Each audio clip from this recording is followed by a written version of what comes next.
बिहारमध्ये सध्या निवडणुकीची रणधुमाळी सुरू आहे.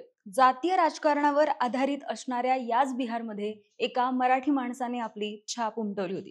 तो राजकारणी बिहारमधून 4 वेळा खासदार झालेला आणि ते नाव म्हणजे मधु लिमय.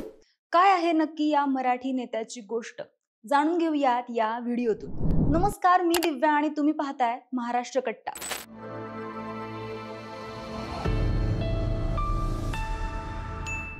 संसदेतील लोकसभेच्या सभागृहात मधु लिमय पोहोचले की नेत्यांना घाम फुटायचा.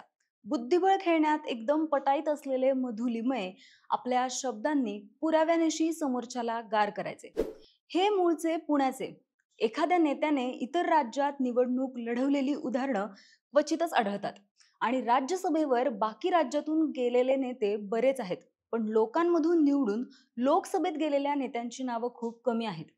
आणि त्या नेत्यांपैकी मधु लिमय हे एक नाव आहे. त्यांनी पहिल्यांदा 3ऱ्या लोकसभेत 1964-67च्या निवडणुकीत विजय मिळवलेला. तो मतदारसंघ होता बिहारमधील मुंगेर लोकसभा मतदारसंघ. इथे पोटनिवडणूक झाली होती आणि 1967 साली झालेल्या निवडणुकीतही मधु लिमय संयुक्त सोशालिस्ट पार्टीच्या तिकिटावर मुंगेरमधून विजयी झाले.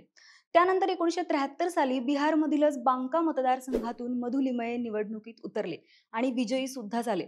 त्याच काळात आणीबाणी जाहीर झाली. त्यावेळी जयप्रकाश नारायण यांच्या नेतृत्वात इंदिरा गांधींविरोधातील बरेच पक्ष एकत्र आले आणि त्यांनी जनता दल स्थापन केलं. त्यानंतर 1971च्या निवडणुकीत मुंगेर तर 1980च्या निवडणुकीत बांकामधून ते पराभूत झाले.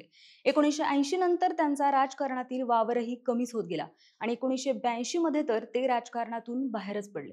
मात्र यावेळी असाही प्रश्न पडतो की पुण्यामध्ये वाढलेली एक व्यक्ती बिहारमध्ये जाऊन आपलं राजकीय स्थान कसं निर्माण करू शकली? आजचं बिहारमधील राजकारण जातीय समीकरणांवर चालणारं, शिवाय बिहार महाराष्ट्राचे राजकीय संबंध फारसे सहज नसतानाही पुण्यातील माणूस बिहारमध्ये जाऊन कसा विजयी झाला आणि तेही 4 वेळा?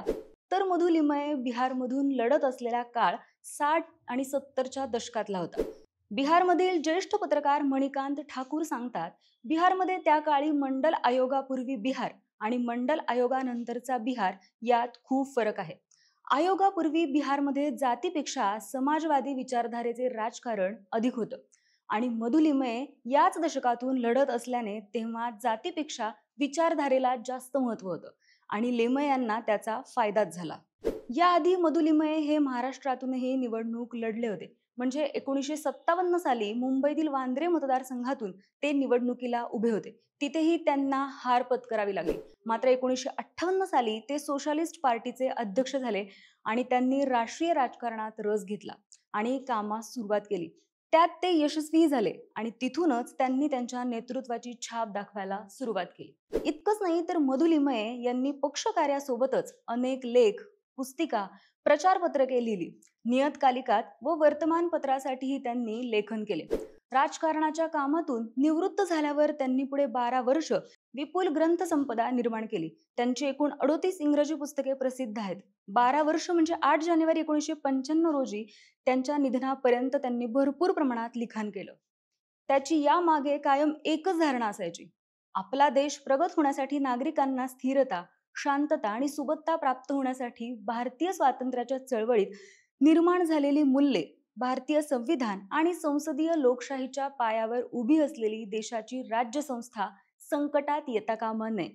त्यामुळे मुंबई पुण्यात वाढलेला, आधी काँग्रेसमध्ये आणि नंतर समाजवादी विचाराकडे वळून आपला देश प्रगतीच्या दिशेने कसा जाईल हाच विचार ठेवून भारताच्या राजकीय इतिहासात आपलं निर्विवादपणे नाव कोरणारे हे मधु लिमय. तर मित्रांनो, कशी वाटली ही मराठी माणसाची बिहारमधून निवडून येऊन देशाच्या राजकारणावर छाप सोडणारी अनोखी कहाणी?